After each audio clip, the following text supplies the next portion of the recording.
विमानस्थलमा निशुल्क बस सेवा सञ्चालन गर्ने संस्कृति पर्यटन तथा नागरिक उड्डयन मन्त्री प्रेम बहादुर आलेको उद्घोष। दुईतर्फी हवाई रुटबारे भारतसँग छलफल भइसकेको उल्लेख। तीव्र उतार चढाव बीच शेयर बजारमा सामान्य करेक्सन, परिसूचक 1.38 अङ्कले मात्रै घट्दा कारोबार रकममा भने केही कमी। र प्रधान न्यायाधीश सोलेन्द्र शमशेर जबराको राजीनामा माग गर्दै देशभरका बार इकाइमा कानुन व्यवसायीको धरना, अदालतमा सुनवाई प्रभावित, राजीनामा नदिए पच्युत गर्ने चेतावनी। हामी छौं पल पल तपाईसँग, हिमाल पहाड तराईसँग, साथ छ हाम्रो बढ्ने कदमलाई, सलाम छ ती पोरखे हातहरूलाई, जिन्दगी सजाइदिन्छौँ हामी, हर सासको साथी बन्छौँ हामी, सुरक्षा अनि समृद्धि प्राण छ हाम्रो। आफू पनि बचौं, अरूलाई पनि बचाऊ। आजै नेपाल लाइफमा जीवन बिमा गरौँ। हामी हौं नेपाल लाइफ। नेपाल लाइफ, किनकि जीवन अमूल्य छ।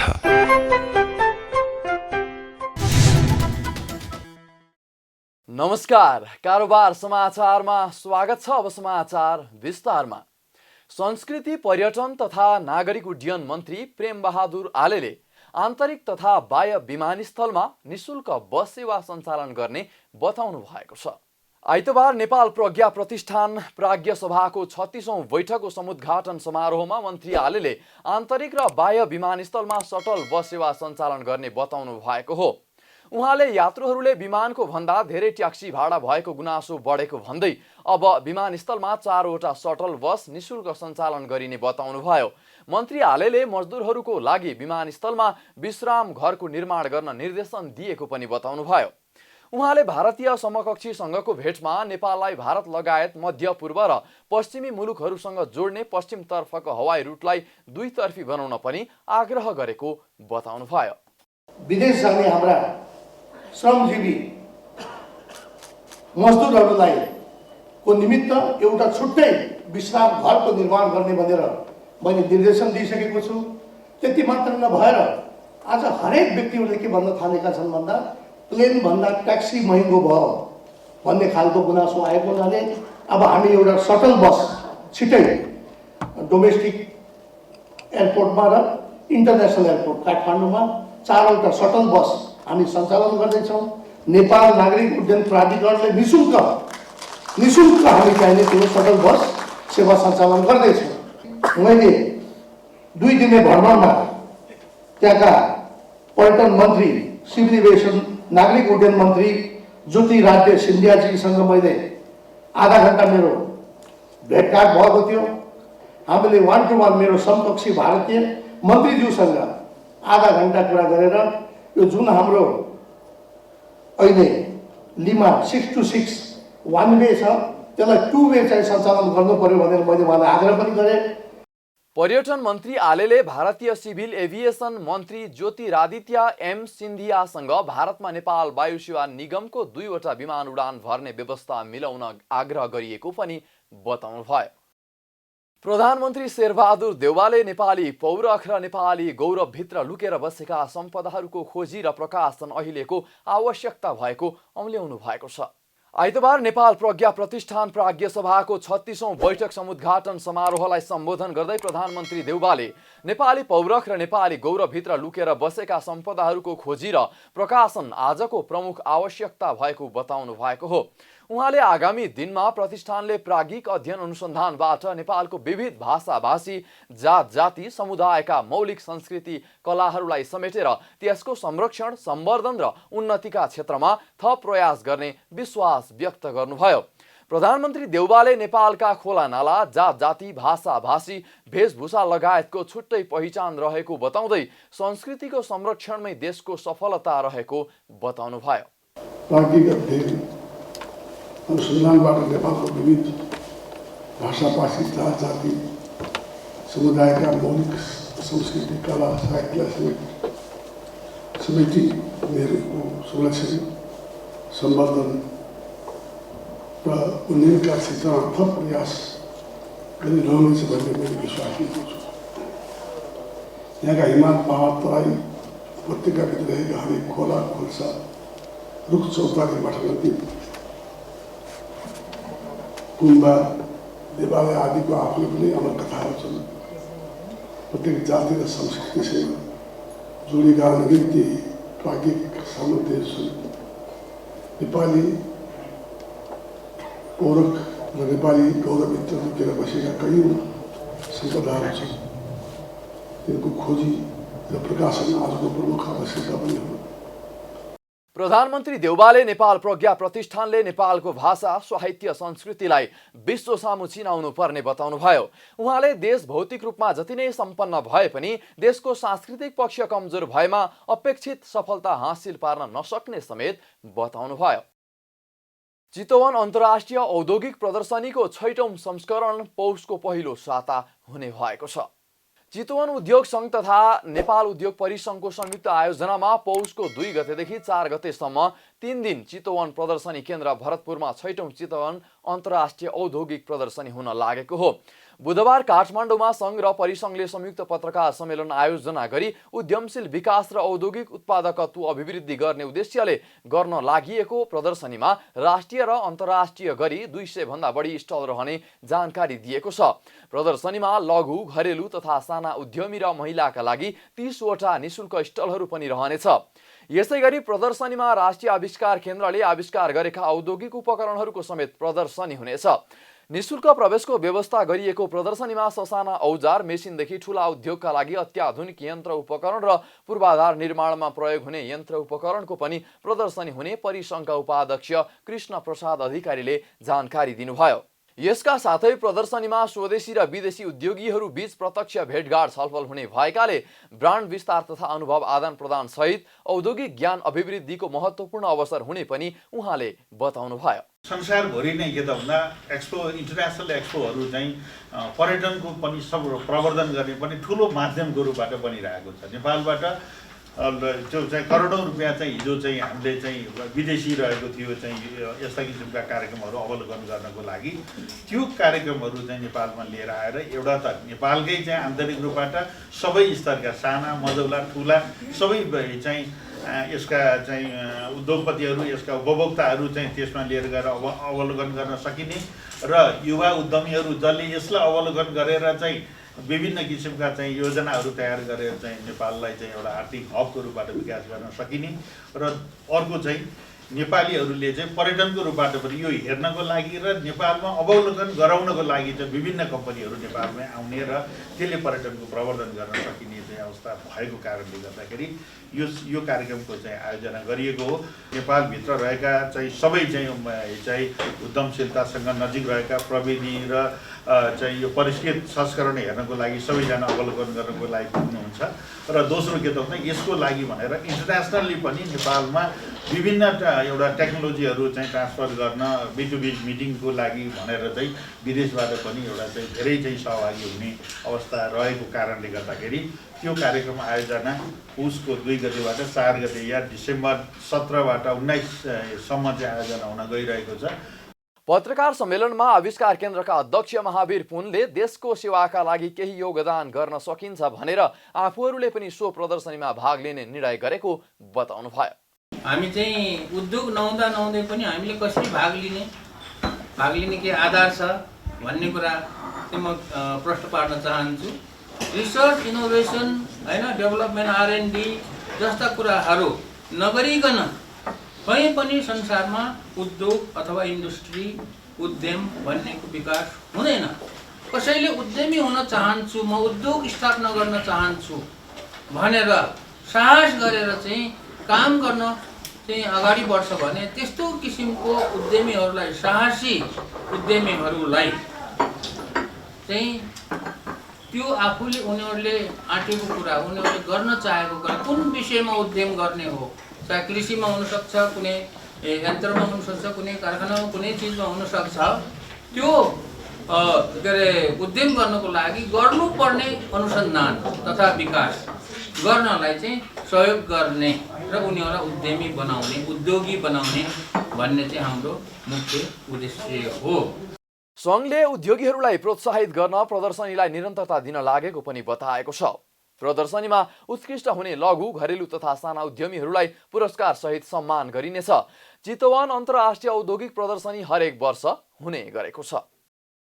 मध्यपुर थिमी नगरपालिका स्थित शङ्खधर चोकमा शङ्खधर पार्क बनेको छ।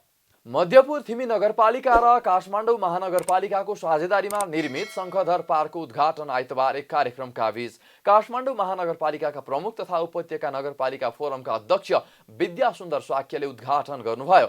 मध्यपुर थिमी नगरपालिका वडा नम्बर 4 स्थित शङ्खधर चोकमा करिब 13 रोपनी क्षेत्रफलमा पार्क फैलिएको छ। 13 करोड 50 लाख रुपैयाँ लागतमा निर्माण भएको पार्कमा काठमाडौँ महानगरले 2 करोड रुपैयाँ सहयोग गरेको छ। पार्कमा नेवारी समुदाय र काठमाडौँ उपत्यकाको वास्तु, शिल्प र कलालाई देखाइएको छ। उपत्यकाको मौलिक शैलीमा निर्माण गरिएको मध्यपुर थिमी नगरपालिकाले बताएको छ। मध्यपुर थिमी नगरपालिकाले ऐतिहासिक र पुरातात्विक महत्त्वको सम्पदालाई संरक्षण र पुनर्निर्माण गर्न योजना बनाएर नै काम गरिरहेको छ।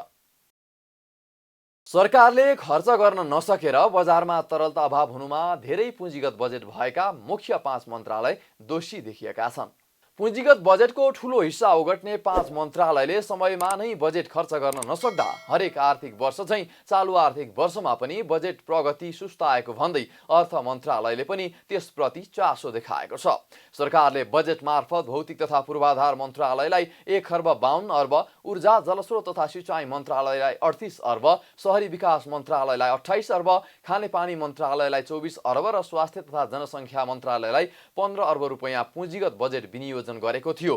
प्रतिस्थापन विधेयकमा केही बजेट हेरफेर भए पनि अधिकांश उही बजेट ओगटेका मन्त्रालयले बजेट खर्च गर्न नसक्दा 5% पुँजीगत बजेट समेत खर्च हुन सकेको छैन। हाल सरकारले जम्मा 4.65% मात्र पुँजीगत खर्च गर्न सकेको छ। मन्त्रालयहरूले पुँजीगत खर्च गर्न नसक्दा विकास निर्माणका काम सुस्ताउनुका साथै बजारमा तरलताको समेत अभाव भएको छ। यसका साथै हरेक महिना 10% बजेट खर्च गर्ने सरकारी योजना समेत विफल हुने प्राय निश्चित देखिएको छ। साताको पहिलो दिन आइतबार शेयर बजारमा सामान्य करेक्सन देखिएको छ। शेयर बजार मापन गर्ने नेप्से परिसूचक आइतबार तीव्र उतार चढावका बीच 1.38 अङ्कले घटेर परिसूचक 2688.92 अङ्कमा उर्लिएको हो। परिसूचकमा सामान्य करेक्सन देखिँदा कारोबार रकम भने घटेको छ। दिनभर कुल 230 कम्पनीका 74,34,000 किता शेयर 4 अर्ब 9 करोड 62 लाख रुपैयाँ बराबरमा मात्रै किनबेच भएको छ। गत साताको अन्तिम कारोबारको दिन बिहिबार 94,75,000 किता शेयर 5 अर्ब 11 करोड 96 लाख रुपैयाँ बराबरमा किनबेच भएको थियो। आज बोटलर्स नेपाल तराई, मानुषी लघुवित्त र तेह्रथुम पावरको शेयर मूल्य बढेर सर्किट लागेको छ। यस्तै महालक्ष्मी विकास बैङ्कको शेयर मूल्य 9.87% ले बढेको छ। HIDCL को शेयर मूल्य भने 10% ले घटेको छ। कारोबार रकमको आधारमा आज महालक्ष्मीको सर्वाधिक शेयर कारोबार भएको छ। कम्पनीको 27 करोड 39 लाख रुपैयाँको कारोबार भएको छ। यसपछि ICFC फाइनान्सको 24 करोड 28 लाख रुपैयाँको कारोबार भएको छ। आन्दोलनरत कानुन व्यवसायीहरूले प्रधान न्यायाधीश चोलेन्द्र शमशेर जबरालाई पदच्युत गर्नुपर्ने अपरिहार्यता रहेको बताएको छ। आइतबार सर्वोच्च अदालत प्राङ्गणमा भएको धरना कार्यक्रममा सहभागी हुनुअघि नेपाल बार एसोसिएसनका अध्यक्ष चण्डेश्वर श्रेष्ठले प्रधान न्यायाधीश जबरालाई पदच्युत गर्नुपर्ने अपरिहार्य अवस्थामा पुगिएको बताउनु भएको हो। जबरा रहुन्जेल न्यायपालिकालाई सुधार गर्न नसकिने भएकोले बारले राजीनामा माग गरिरहेको र राजीनामा नआएमा पदच्युत गर्नुपर्ने अवस्था आउन सक्ने उहाँले बताउनु भयो। प्रधान न्यायाधीश जबराले न्यायमा विचलन ल्याई न्याय प्रशासनलाई बर्बाद बनाएको आरोप पनि लगाउनु भयो। हामीहरू आफ्नो न्यायपालिका सुधारको लागि लागेका छौँ। न्यायपालिकाको बाधक चोलेन्द्र शमशेर जबरा जबसम्म रहन्छ हामीले न्यायपालिका सुधार गर्न सक्दैनौँ। त्यस कारणले गर्दाखेरि प्रधान न्यायाधीशको राजीनामा अपरिहार्य छ। राजीनामा मात्र होइन, अब त पदच्युत पनि गर्नुपर्ने अपरिहार्य अवस्थामा हामी पुगेका छौँ। राजीनामा एकमात्र यहाँ सुने हामी नेपाल बारले उहाँको राजीनामाले आन्दोलन शिथिल हुने कुरा होइन। यहाँ आवाज कुराहरू आइराखेका छन्, तपाईँहरू उसको मात्र राजीनामा लिने हो र भन्ने कुरा आइराखेका छन्। मूल बिर्को राजीनामा जबसम्म हुँदैन, जबसम्म पदच्युत हुँदैन, अरू सुधार कार्यक्रम गर्नै सकिँदैन। प्रधान न्यायाधीश जबराको राजीनामा माग गर्दै आन्दोलनरत कानुन व्यवसायीहरूले आइतबार पनि सर्वोच्च अदालतको मूल गेटमा धरना दिएका छन्। यस्तै देशभरका बार इकाइमा पनि कानुन व्यवसायीहरूले धरना दिएका छन्, जसका कारण आज सबै अदालतमा सुनवाई प्रभावित भएको छ।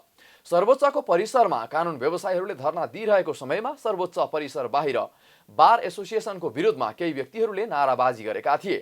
लगत्तै बारको विरोधमा नाराबाजी गर्ने केही व्यक्तिहरूलाई प्रहरीले नियन्त्रणमा लिएको छ। सर्वोच्चमा धरनाको क्रममा बोल्दै बार एसोसिएसनका अध्यक्ष श्रेष्ठले प्रधान न्यायाधीशले न्यायालयलाई किनबेचको वस्तु बनाएको बताउनुभयो। शान्तिपूर्ण आन्दोलनलाई बिथोल्न बिचौलियाहरू आएको भन्दै उहाँले बिचौलियाहरूको पनि सम्पत्ति छानबिन गरी जफत हुने चेतावनी दिनुभयो। यो न्यायपालिका एउटा मन्दिर हो जहाँ अन्यायमा परेकाहरू न्यायको लागि आउँछन्।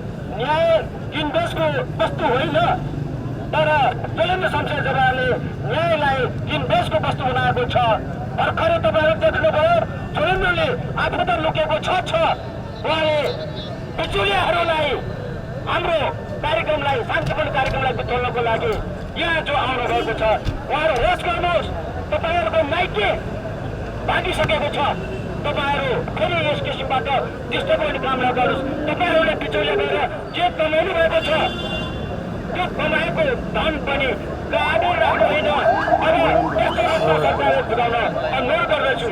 होस गर्नुहोस् तपाईँहरूको कमाएको सम्पत्ति, जसरी बिचौलियाको नामबाट जनता जो अन्याय गरेका छन् उनीहरूको सम्पत्ति शोषण गरेर न्याय किनबेचमा सहभागी भएर कमाउनु भएको छ। तपाईँहरूको सम्पत्ति केवल जोलेन्द्र शमशेर जबराको राजीनामाले मात्रै पुरा हुँदैन, तपाईँहरूको सम्पत्ति पनि जफत हुने काम सुरु हुँदैछ, छानबिन हुँदैछ। यता वरिष्ठ अधिवक्ताहरूले न्यायपालिकाको शुद्धिकरणका लागि गरिएको आन्दोलनप्रति राजनीतिक दलहरूको पनि ध्यान आकर्षण गराएका छन्।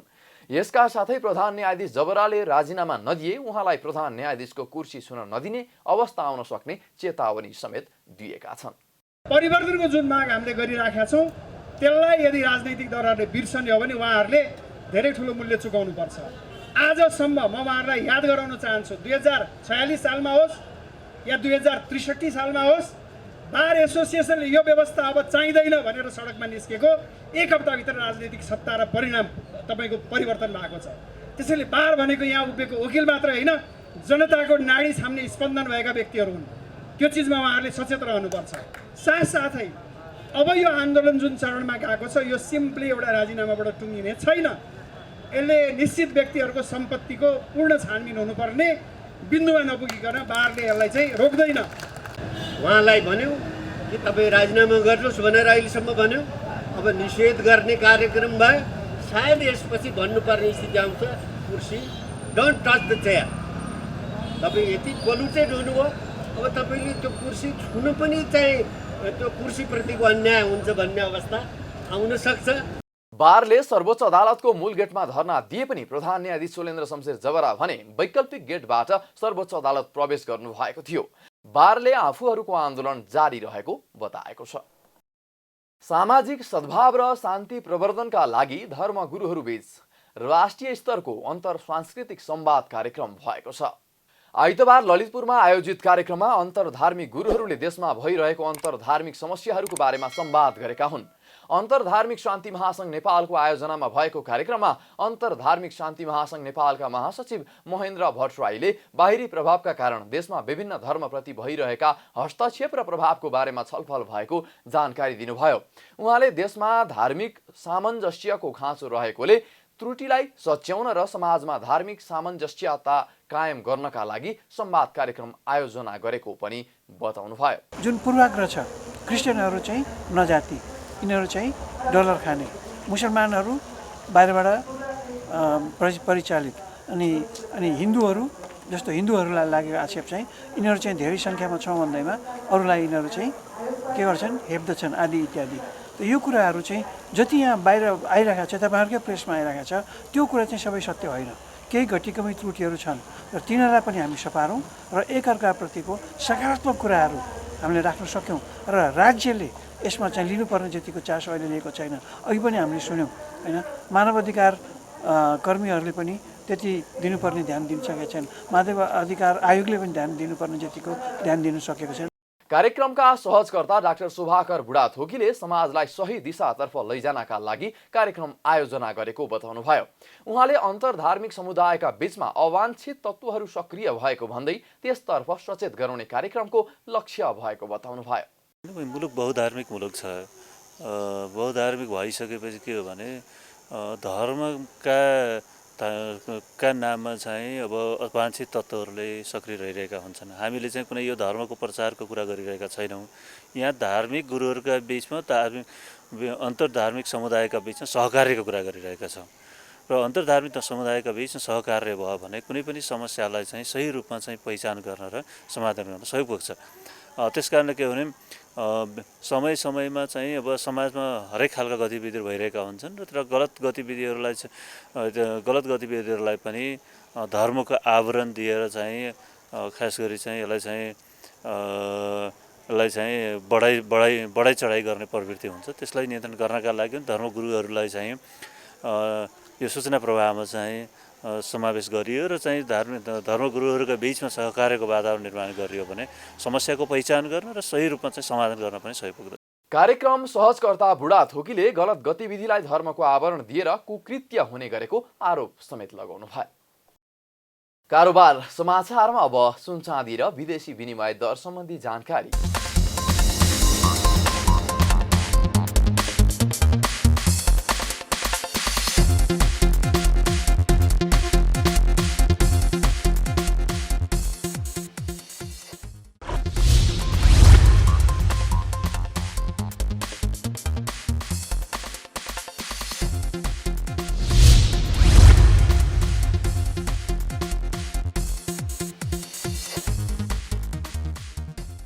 बिदा हुनु अघि अहिलेसम्मका प्रमुख समाचार फेरि एकपटक। विमानस्थलमा निशुल्क बस सेवा सञ्चालन गर्ने संस्कृति पर्यटन तथा नागरिक उड्डयन मन्त्री प्रेम बहादुर आलेको उद्घोष। दुईतर्फी हवाई रूटबारे भारतसँग छलफल भइसकेको उल्लेख। तीव्र उतार चढाव बीच शेयर बजारमा सामान्य करेक्सन। परिसूचक 1.38 अङ्कले मात्रै घट्दा कारोबार रकममा भने केही कमी। र प्रधान न्यायाधीश चोलेन्द्र शमशेर जबराको राजीनामा माग गर्दै देशभरका बार इकाइमा कानुन व्यवसायीको धरना। अदालतमा सुनवाई प्रभावित। राजीनामा नदिए पच्युत गर्ने चेतावनी। कारोबार समाचार सकियो। हामीलाई बिदा दिनुहोस्।